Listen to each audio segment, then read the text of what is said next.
जैसलमेर राजस्थान के कुलधरा गांव की यह कहानी लगभग 300 साल पुरानी हो चुकी है, पर समय की रेत पर इसके निशान अभी तलक जिंदा हैं।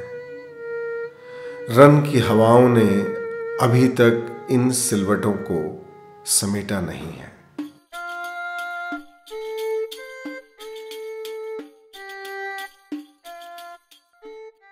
उस समय जैसलमेर बहुत बड़ी रियासत थी, जिसके दीवान थे सालम सिंह।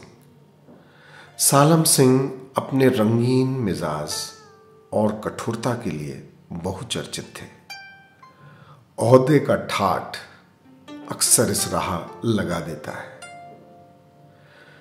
जैसलमेर की सबसे खूबसूरत हवेली है सालम सिंह की हवेली, जिसे मोती महल के नाम से भी जाना जाता है।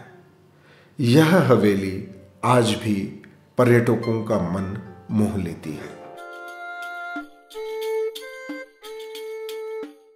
एक बार किसी कार्यवश सालम सिंह कुलधरा गांव के दौरे पर गए।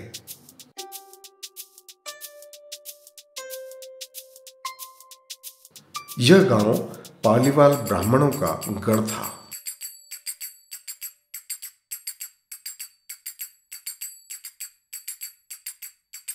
वहां एक मंदिर के पुजारी की युवा कन्या को जब सालम सिंह ने देखा और उसकी अपूर्व सुंदरता पर मोहित हो गया।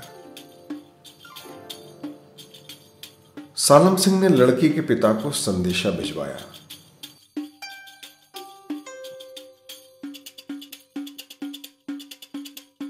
कि वह उसकी लड़की से शादी करना चाहता है।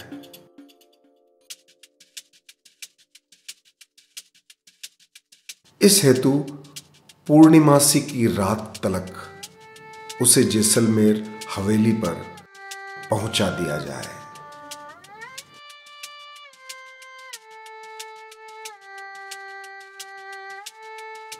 अगर उसके आदेश की अवहेलना हुई तो वह गांव पर आक्रमण कर देगा। पूरे गांव के हर घर और परिवार में यह बात आग की तरह फैल गई। गांव की चौपाल पर आसपास के 84 गांवों से आए पालीवाल ब्राह्मणों की पंचायत बैठी। उनका निर्णय चौंकाने वाला था। न तो हम सालम सिंह की शरण में अपनी लड़की भेजेंगे और न ही आक्रमण का जवाब देंगे।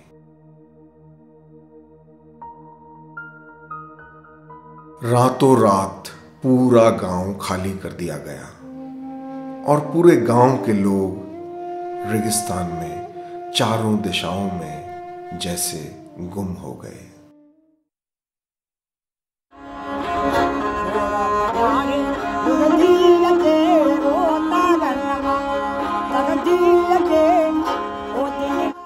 जाते जाते उन्होंने श्राप दिया कि कुलधरा गांव में आज के बाद कोई रह नहीं पाएगा। हम न रह सके तो कोई और भी न रह पाएगा। और वही हुआ भी। ऐसा कहा जाता है, जिसने भी इस गांव में बसने की कोशिश की वह अकाल मृत्यु को प्राप्त हुआ। अगर रात को कोई गलती से इस गांव में ठहर जाए तो उसे तरह तरह की आवाजें सुनाई देती हैं। अतीत के साए उसे शायद गांव छोड़ देने के लिए मजबूर करते हों।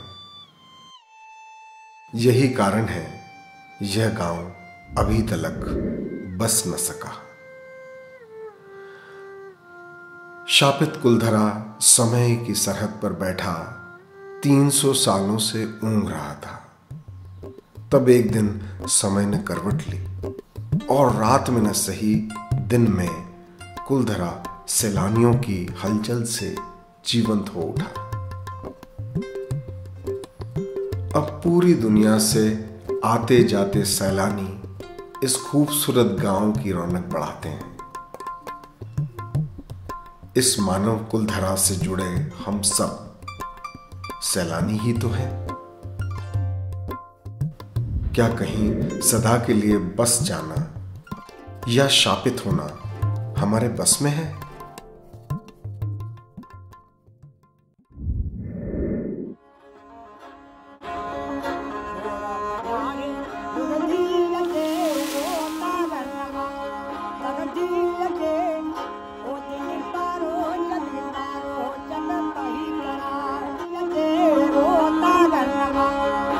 Di